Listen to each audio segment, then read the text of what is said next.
It is impossible to keep your house clean and live with a narcissist who is surrounded by a demonic spirit of dirt. Whether you want to understand that literally or metaphorically, I leave that on you. But I'll tell you one thing: the connection between evil spirits and narcissism is undeniable. And those who have been through this, who have encountered the evil in narcissists, know exactly what I'm talking about. I'm Danish, a narcissistic abuse recovery professional. Welcome to my channel. The topic for today is how narcissists carry the demonic spirit of dirt with them. That may sound intriguing, surprising, or even stupid to you, which is okay. Stay until the very end to know exactly what I'm talking about. A lot of people may not be able to digest the information shared in this episode very easily because their expectation is, oh, I should talk about narcissistic personality disorder from a psychological perspective. Why? Because it's a mental illness. But my stance is clear. I do not see it as a mental illness, but a personality style, a way of living that they reinforce through making the same choices over and over again until it becomes their second nature. Deep down, they're aware of what they are doing and they're running away from the reality. This is the common message that you will find me giving in all the content that I produce across different platforms. Keeping that in mind, I do not find myself obligated to talk about narcissism from a psychological perspective only. I am an open minded individual and I share my personal raw experiences with you, one of which is the demonic aspect to narcissism. The second thing, lack of hygiene can also be a trauma symptom in those people who may not be narcissists. Let's say somebody is struggling with major depression. Of course, their environment is going to be messy. Their life is going to be unorganized because everything within them is unorganized. They may not be able to even brush their teeth. I'm not talking about those poor souls. Please do not overgeneralize these things. I'm talking about those narcissists who pretend to be clean, but no matter how big the pretense, they still smell. There is still something unclean to them that you are not able to take care of no matter how much you try. You may clean the house 3 times a day. You may have house help, yet still it's messy. Things are unorganized all the time. Things are falling apart. What does that tell us? There is some kind of demonic activity in the house. See, all major religions and spiritual ideologies agree upon one thing, and that is unclean heart attracts impure spirits. For example, in Islam, jinns possess places that are dark, humid, dense, heavy, and unclean. Similarly, in Christianity, these demonic spirits are attracted to people and places that are not clean by nature.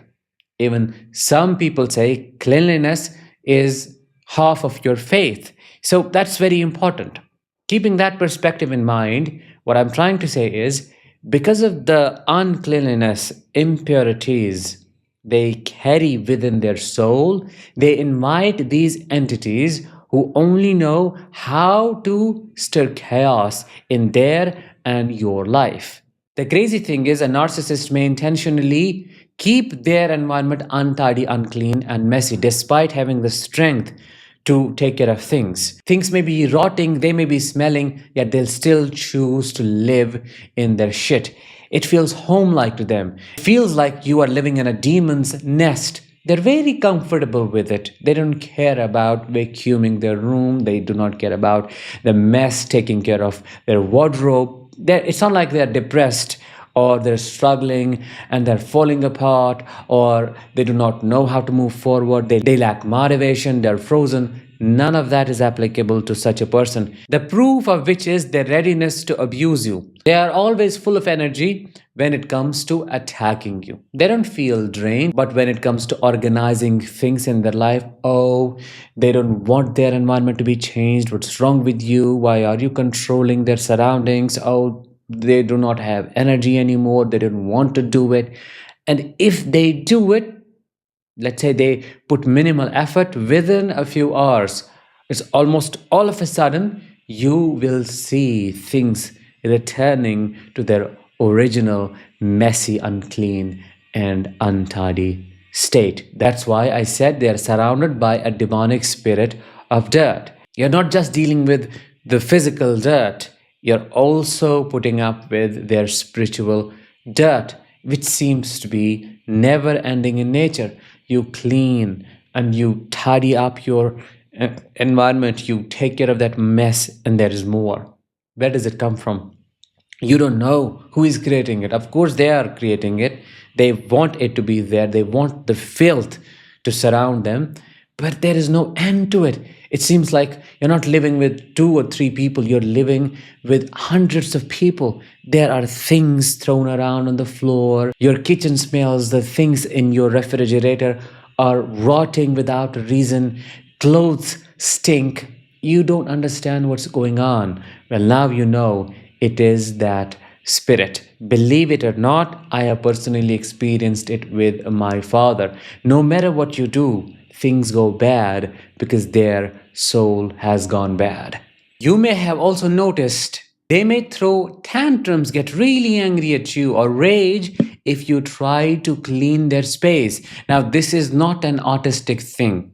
People on the autism spectrum micromanage their surroundings because they love the predictability it creates for them. That's why they're neurodivergent. I'm not talking about that kind of, let's say, for the lack of a better word, tantrum. I'm talking about the nest. It's all about the nest. It's like you're disturbing those demonic energies.